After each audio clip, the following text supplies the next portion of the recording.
The first thing I heard was the door. Not a knock. Not a doorbell. An explosion. The front door of our house blew clean off its hinges at 2:13 in the morning, and the sound hit me like a bucket of cold water poured over my brain. I was out of bed before I even knew I was awake, stumbling into the hallway in a t-shirt and shorts with my heart hammering so hard I could feel it in my throat. My name is Zara Carter. I am 24 years old. I work at a print shop on Garfield Avenue. I pay my rent on time, and the most dangerous thing I had ever done before that night was cross the street against a red light. I was not the kind of person things like this happened to. I was not the kind of person people came for. But there I was, standing in the hallway of our rented house, staring at three masked men pouring through the broken doorway like smoke pouring under a door. They were big and fast and dressed entirely in black, and they moved like a single unit, like they had practiced this. One of them grabbed me before I could breathe. He threw me against the wall. The plaster cracked against my shoulder. The second man had already gone past me toward the back bedroom. Toward Ivy. My little sister. 17 years old. I heard her scream. I fought harder. It didn't matter. They dragged us both into the living room and threw us to the floor. Drawers flew open. Cushions split. The television hit the carpet. You have something that belongs to us, Carter, the lead man said through his mask. Tell us where it is. I had no idea what he meant. Then he stopped moving. His eyes drifted upward, toward the smoke detector above the kitchen door. A small red light blinked steadily in the dark. Wait, he said. Was that always there? I stared at the smoke detector too, but my mind was somewhere else entirely, with Ivy, 3 feet from me on the floor, hands tied behind her back, eyes wide and dry. She was too frightened to cry. Somehow, that was worse. The 3 men ignored my questions and kept working. They moved like a team with a shopping list. One searched the kitchen, pulling drawers out and knocking them to the floor. Another went through the hallway closet, pulling coats and boxes down in one sweep. The leader watched us, arms crossed, completely calm. That calm was the most frightening thing in the room. I don't know what you're looking for, I said. My voice came out steadier than I expected. We've lived here 8 months. We don't own anything valuable. I work at a print shop on Garfield Avenue. Nobody answered. They checked inside the oven, behind the radiators, under the bathroom sink. At one point, the man in the kitchen pressed his knuckle against a section of wall and listened closely, like he could hear something I couldn't. This wasn't desperate, panicked searching. This was specific and planned. I kept trying to catch Ivy's eyes. I needed her to know I was still thinking. She stared back at me, jaw tight, holding herself together with both hands. Then the leader crouched in front of me. His mask was inches from my face. His voice dropped to almost nothing. Where is the drive, Carter, he said. We know you have it. I had never heard the word used that way. I owned nothing worth stealing. But the certainty in his voice told me one thing very clearly. Someone had sent these men to the wrong house. What I didn't know, what I couldn't have known, was that across the street, parked deep in the shadow between 2 oak trees, sat a dark van with no markings, no plates, and blacked-out windows. It had been there for 11 days. Inside that van, 3 federal agents were watching everything through a live feed from cameras hidden throughout my house. Cameras I had never seen. Cameras nobody had ever told me about. The footage was clear and sharp. You could see the crack in the plaster where my shoulder had hit the wall. You could see Ivy on the floor. You could see the lead intruder's steady eyes through the eye holes of his mask. The agent in charge was named Voss. She sat behind the monitor with her arms crossed and her face completely still, watching the screen the way you might watch a recorded training exercise rather than 2 real people sitting tied up on a real floor. We move now, said the younger agent beside her. His name was Reyes. He had been with the division for less than 2 years, and right now he looked like a man sitting on a lit match. We cannot keep watching this. Voss didn't move. We wait, she said. They have a 17-year-old in there. I know exactly what they have. Her voice was flat. If we go in right now, we lose everything. 4 months of work. The entire network walks free. Reyes turned back to the monitor. On screen, Ivy shifted her position slightly on the floor. We wait, boss said again. Or we lose everything we've built. The van went completely silent. I was trying to think. I kept telling myself to stay slow, stay calm, give them nothing. But clear thinking is hard when one of them has just picked up Ivy's phone and smashed it flat against the kitchen tile, scattering the pieces across the floor. She didn't make a sound. She just stared at the broken screen, pressed her lips together, and breathed. Then the leader nodded to the man on his right. That man reached into his jacket and produced a knife. He didn't wave it around. He simply placed the flat of the blade against the side of Ivy's neck and held it there, steady as a shelf. Everything in my body turned to ice. Last time, the leader said, looking at me. Where is the drive? I tried to hold out. I counted 3 full seconds in my head. I told myself I genuinely didn't know, which was completely true, and that I had nothing to offer them. But the knife didn't move, and Ivy's eyes were locked on my face. And the thing nobody prepares you for is how fast your own limits disappear when someone you love is the one in danger. So I talked. I didn't plan to say anything useful. I was looking for something that sounded real but bought me time, so I mentioned the crawlspace, the small access panel behind the kitchen wall that the landlord had pointed out on the day we signed our lease. Just old storage space, he had said. Nothing inside. Leftover from a renovation years back. I had never opened it once. The moment the words left my mouth, all 3 intruders went completely still. I had said something I didn't know mattered. They made me stand up. The leader pointed toward the kitchen, and I walked in front of them with my hands still bound, Ivy watching from the floor behind me. The crawlspace panel was in the lower section of the back wall, near the corner where the kitchen met the laundry area. It had been painted over to blend in, the kind of thing you stop seeing after the first week of living somewhere. The landlord had shown it to me in passing on lease day. I had forgotten it existed. I showed them where to push. The wooden panel popped open. One of the men reached in first with a flashlight, sweeping it around. His face showed nothing. Clear, he said.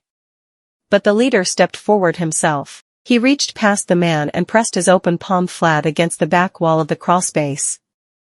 There, bolted to the interior panel, was an old sealed electrical unit, metal casing, coated in years of dust, with a padlock that looked like it hadn't been touched since before we moved in. The leader straightened slowly. Something shifted in the room, in the air, in the way he held his body. He smiled. It was controlled and small, visible only in the creasing of his eyes above the mask. But I saw it. That smile did not belong to someone who had found nothing, it belonged to someone who had just located the exact thing they came for. She really didn't know, one of the other men muttered, almost to himself. The leader turned and looked at me. Not like I was a problem anymore. Like I was furniture. Back in the van, Reyes leaned toward the monitor. They've found something, he said. Boss had already seen it. She had watched the leader's hand press against that interior panel. She had seen the smile.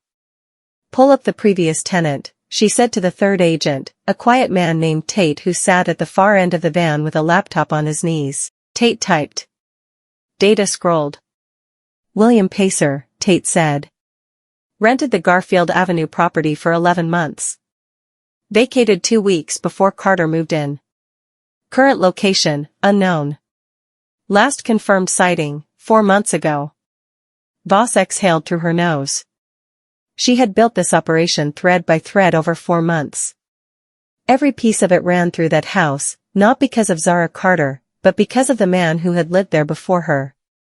A man who had apparently hidden something in a wall and then quietly vanished, leaving a young woman behind to inherit whatever danger came looking for it. Zara Carter was not the target. She was simply the person sleeping in the wrong house. Does she know any of this? Reyes asked. Nothing, Boss said. On the screen, Zara sat against the kitchen wall, watching the intruder circle the sealed panel. If they crack that unit open, Reyes said slowly, the chain of evidence is broken. Anything stored inside becomes legally compromised. We lose the prosecution entirely. Voss stared at the monitor. Then we cannot let them open it, she said. But no one moved toward the van door. Not yet. They opened it anyway. I watched from the kitchen floor as the leader produced a slim metal pick from inside his jacket, a locksmith's tool, thin as a pencil. He worked the padlock with both hands, unhurried, focused. It took him less than 60 seconds. The padlock clicked. He swung the panel open. Inside was nothing like what I expected. No cash. No drugs. No envelope stuffed with documents. Instead, there was a single black module, about the size of a thick book, wired directly into the house's electrical foundation. Cables ran from its back into the wall. A small green light pulsed on its face, slow and steady. That's it, one of the men said under his breath. The leader examined it without touching it, leaning close. Then he straightened, turned, and looked at the shorter man standing to his left, the one who had smashed Ivy's phone. What happened next took fewer than 3 seconds. The leader pulled a suppressed pistol from behind his jacket. One shot. The shorter man dropped to the floor without a sound, like a puppet with its strings cut. Ivy made a sharp sound. I stopped breathing entirely. The third man stepped back and froze. Less witnesses, the leader said. His voice was completely level. He could have been commenting on the weather. He glanced at the body on my kitchen floor the way you might glance at a mug you accidentally knocked over, then turned back to the module. Still thinking. Still planning. My mind locked onto one thought, I was next. I was absolutely certain of it. Something changed inside me after that gunshot. Before it, I had been telling myself a story. These were desperate men, dangerous but predictable, criminals who wanted something and would leave once they had it. I had been holding on to that story because it made the situation manageable. That story was gone now. A man who could shoot a member of his own team without blinking, without hesitation, without changing his breathing, that man was not here for money. He had not come to this house out of desperation or greed. He had come because he knew exactly what was here, exactly what it was worth, and exactly what he was willing to do to get it. He straightened his jacket, tucked the pistol away, and turned to the surviving man as though nothing unusual had happened. Connect the extraction device, he said. We have 12 minutes. The surviving man pulled a flat black rectangle from his belt, a purpose-built device with a port on one end, and crouched in front of the open panel. He began connecting it. They had brought specialist equipment. They had built a 12-minute extraction window into their plan. They had known about the module before arriving. Someone had told them. You're not here for money, I said aloud. The leader looked at me. You knew what was in that wall before you walked through the door, I said. You knew about this house. You knew about the investigation. He didn't deny it. We're already inside their system, he said quietly. He was not talking to me. He was talking to the man connecting the device to the module. My stomach went cold and stayed there. I found out later what was happening in the van at that exact moment. Reyes was on his feet. He had been on his feet since the gunshot, and Voss had put one flat hand up, a gesture that meant sit down, and he had ignored it for the first time in his career. They executed one of their own team, he said. In there. On the floor. Do you understand what that tells us about these people? They will kill everyone in that house and walk out. They are not bluffing. Voss stared at the monitor. Her hands were flat on the desk. If we breach now, she said, the module gets caught in the firefight. Or they destroy it themselves the moment we enter. 14 witnesses across 3 states. A network that has been running for 9 years. All of it disappears. And if those 2 people die in there? Reyes said. What happens to your case when the headline reads, Federal agents watched 2 civilians get killed? Tate was very still at his laptop. He was watching both of them and saying nothing. Boss looked at the screen. She could see me sitting on the kitchen floor. She could see Ivy, still bound, watching her sister. She could see the technician connecting his device to the module. 12 minutes, the leader had said. We don't have long either way, Tate said quietly. Reyes looked at Boss one more time. Then, without another word, he reached down and quietly unlatched his door. He wasn't waiting for permission. Boss saw his hand on the handle. She didn't stop him. My mind was running faster than it had ever run in my life. I could not fight my way out. My hands were still tied in front of me, and the leader was less than 4 feet away with a gun I had already watched him use without hesitation. I could not run. Ivy was across the kitchen, and I was not leaving without her. But I could slow them down. The surviving man, I had started thinking of him as the technician, was crouched in front of the module, working his device into the port. The leader stood over him, watching, occasionally glancing back at me. That port has an access lock, I said. Both men looked at me. I had no idea if that was true. I was building something out of air. The landlord mentioned it when we moved in, I continued, keeping my voice flat and even. Something about the previous tenant having modified the electrical system. He said there was a specific sequence that had to be entered before accessing the panel, otherwise the system would lock itself permanently and wipe whatever was stored inside. The technician looked at the leader. The leader looked at me. What sequence? He said. I don't remember exactly, I said. He wrote it down for me. It might be in the lease folder in the bedroom closet, or maybe the kitchen drawer. The leader stared at me for a long, quiet moment. The silence stretched. Then, softly, you're stalling. His voice was the temperature of a bare floor in winter. I kept my face still and said nothing. But my heart was hammering so hard I could feel it in my fingertips. Ivy had been watching me the entire time. I knew my sister. I knew the way her mind worked, careful, observant, always 3 steps ahead of wherever she was standing. She had been that way since she was 10, and 4 years had only made her sharper. While I was talking, while I was trying to keep the leader's attention fixed on my face, she was doing her own kind of thinking.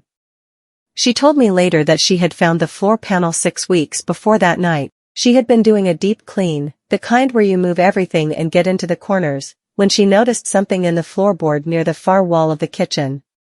A small rectangular section, barely raised above the surface, painted over to match the wood around it. She had pressed her palm against it out of curiosity. Nothing visible happened. She had assumed it was an old service hatch, flush-fitted and forgotten. She had meant to mention it to me. She never got around to it. She pressed it now. Her hands were tied behind her back, but her feet were free. She shifted slowly, using the movement to inch herself along the floor toward the wall. The leader's attention was on me. The technician was focused on the module. I kept talking. Ivy reached the wall. She pressed her heel down on the section she had found 6 weeks ago. She felt a click. Nothing happened in the room. No sound, no light, no visible change. But somewhere inside a system none of us could see, a silent signal went out. Ivy looked at me from across the kitchen. I didn't understand yet. So I kept talking. The lights cut out. Not all of them, just the overhead bulbs. The module's green glow remained. A thin amber strip near the front door activated automatically. Everything else dropped into shadow. Then the door sealed. I heard it before I understood it, a series of solid mechanical clicks running through the house in sequence, like a row of locks turning one after another. The front door. The back door. The hallway door. The kitchen door between us and the living room. The leader spun around. The technician pulled his hands back from the panel. Then, from somewhere inside the walls, an alarm began. Not the kind that carries outside and wakes the street, not a sharp, open scream. This was internal. A low, steady pulse, like a slow heartbeat, designed to be felt in the chest more than heard with the ears. The house had sealed itself. "What did you do?" the leader said, turning to face me. "Nothing," I said. For once, that was entirely true. He crossed the room in 2 steps and grabbed my collar, pulling my face close to his. "Unlock it," he said. "I don't know how," I said. "I didn't do this." And then, in the middle of saying it, I understood. The cameras, the surveillance van across the street. The module wired into the house's foundation. The silent panic button in the floor that Ivy had pressed. This house was not just being watched from the outside. This house was an active operation. A contained space. A trap. The men who had broken in to steal evidence were now locked inside it with us. The technician said at first, very quietly, this wasn't just surveillance. The silence lasted about 4 seconds. Then a voice came through a speaker I had never known existed, somewhere above the kitchen cabinets, small and carefully hidden. The voice was calm. Not aggressive. Not rushed. It was the kind of calm that belongs to someone holding all the cards. "Federal agents. You are surrounded. Stand down and place your weapons on the floor." The leader did not move. I let out a breath that felt like it had been waiting in my chest for an hour. Across the kitchen, Ivy's eyes found mine. I gave her the smallest nod I could manage. "It's okay, we're going to be okay," and she pressed her lips together and gave the faintest nod back. The technician looked at the leader. His device was still connected to the module. "Drop the extraction device and step away from the panel," the voice continued. The technician's grip on the device loosened. He looked at the module, then at the leader. "If you destroy that module," the voice said, "you are adding federal obstruction to your current charges. The data has already been backed up. Destroying the hardware gains you nothing." I wasn't sure that was true. The whole point of the operation seemed to be keeping that module intact. But the statement sounded confident, and for a moment the technician's hand moved toward his side. The leader had not moved once since the voice began. He stood with his back to the panel, hands at his sides, completely still. Then he turned slowly toward the smoke detector above the kitchen door. Toward the camera hidden inside it. And he smiled. Not in fear. Not in defeat. In something that looked a great deal like recognition. He reached into his jacket. I braced myself. But what he pulled out was not a gun. It was a badge, a federal badge in a flat black leather case, the kind you only see in news footage in government buildings. He held it up, face directed toward the smoke detector, toward the camera watching from inside it. Division 6, Internal Compliance, he said clearly. Agent Harlow. Badge number 44739. The voice from the speaker stopped. The silence that followed was the longest I had ever sat inside. You think this operation is yours? Harlow said. His voice had changed completely. The performance of a criminal was gone, and in its place was something far more unsettling, a man who had known exactly what this house was from the moment he walked through the door. He pocketed the badge and looked at the technician. Finish the extraction, he said. He's not legitimate, a new voice said through the speaker. Harder, younger, faster than boss. That badge number does not match any active agent. I'm looking at the registry right now. Harlow smiled. Are you? He said. A pause. The database you're looking at was updated 40 minutes ago, Harlow said. By someone with administrator-level access. Someone who has been operating inside your system for 3 months. I looked at Ivy. She stared back. No one on the speaker responded. And in that silence, with the amber emergency strip painting everything the color of old paper, I understood something that made the room feel smaller than it had any right to be. The leak wasn't outside the investigation. It was inside it.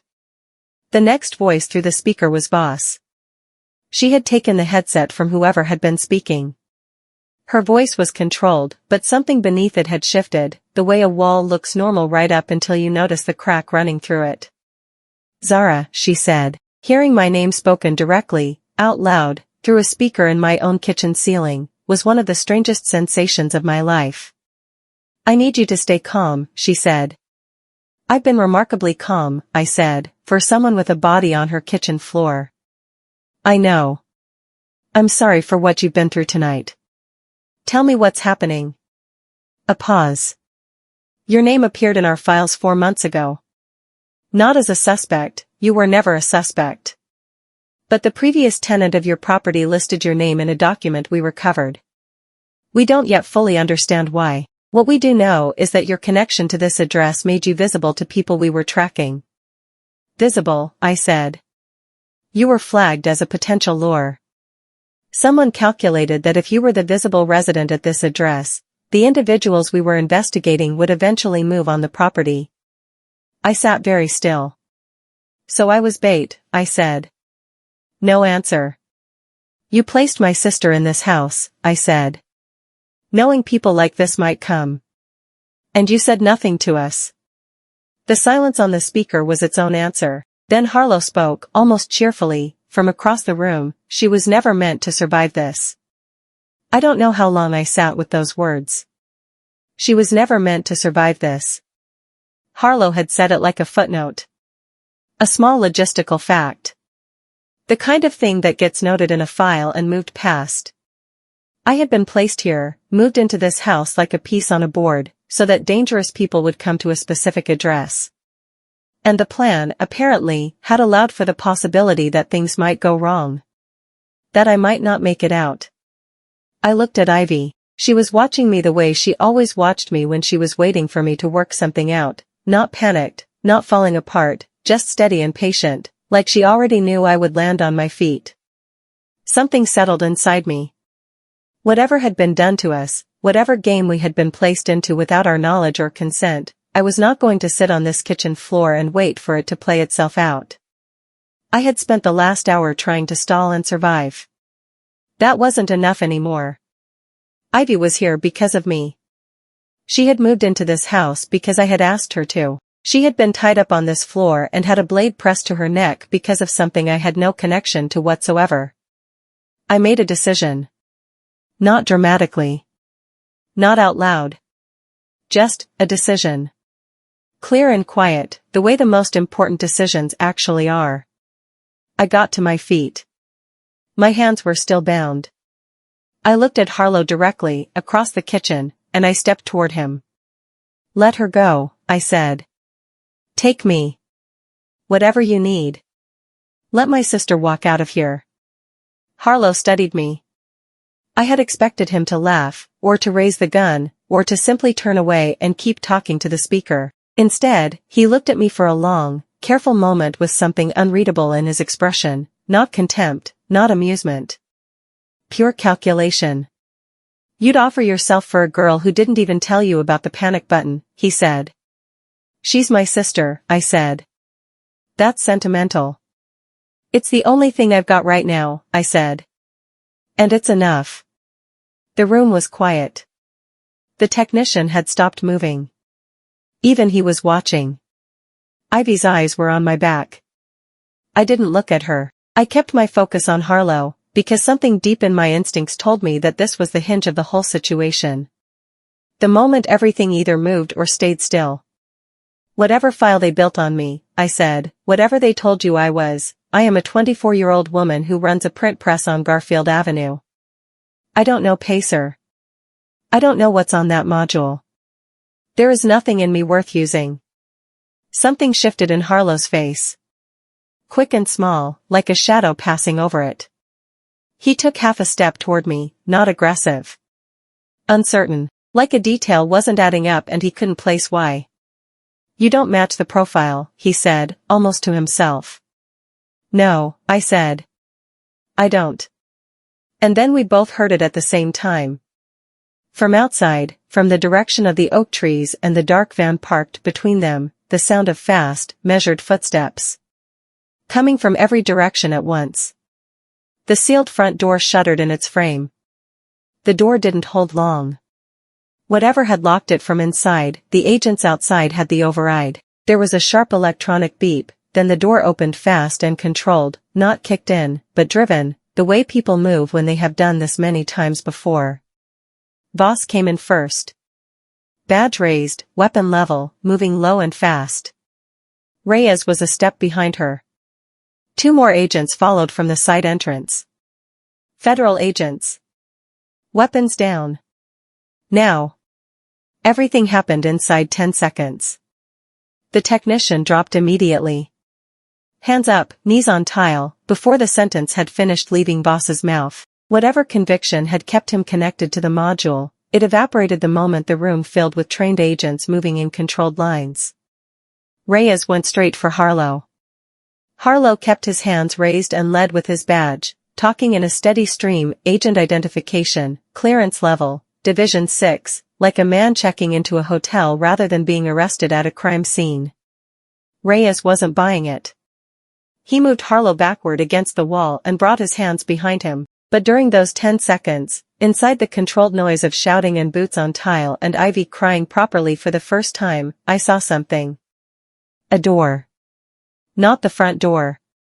Not the kitchen entrance. A small service panel at the back of the hallway, low to the floor, which I had always assumed was a utility hatch. It was open.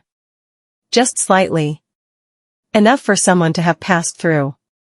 By the time Reyes had Harlow against the wall, the hallway behind it was empty. Harlow smiled across the room. "This isn't over," he said. After it was done, Ivy and I sat in the kitchen while the agents moved around us. They were quiet and professional. Someone cut the ties from our wrists. Someone brought water. Someone photographed the body on the floor with a camera the size of a phone. Someone placed the module inside a clear sealed evidence bag, signed 3 separate forms, and carried it outside in both hands like something fragile. Boss sat across from me at the kitchen table without her badge and without a notepad. She just sat. "I'm sorry," she said.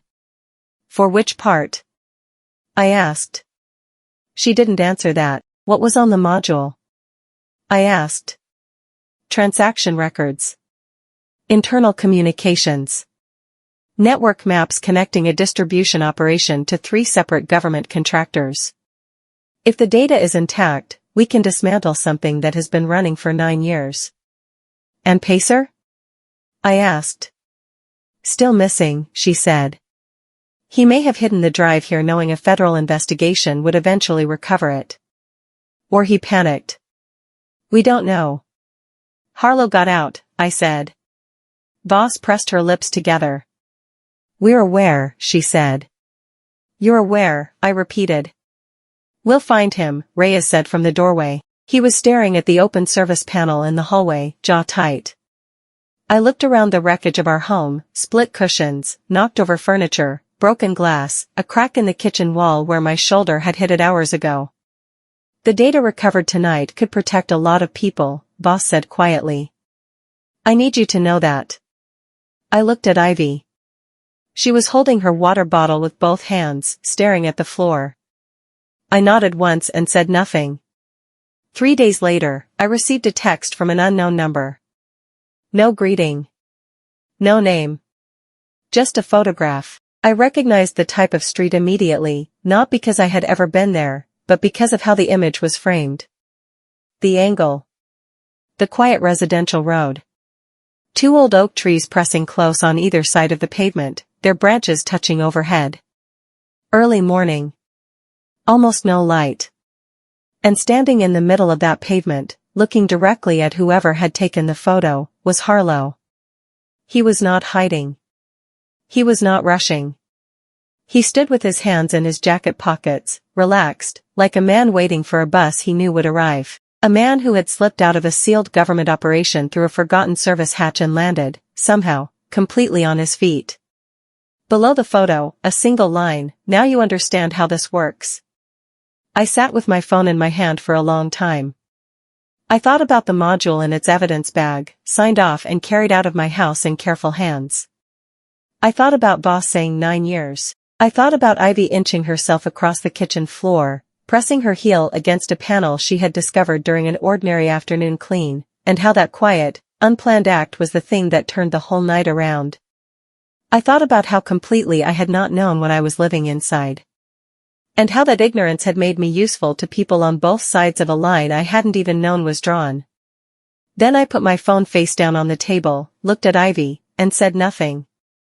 Because some things don't end.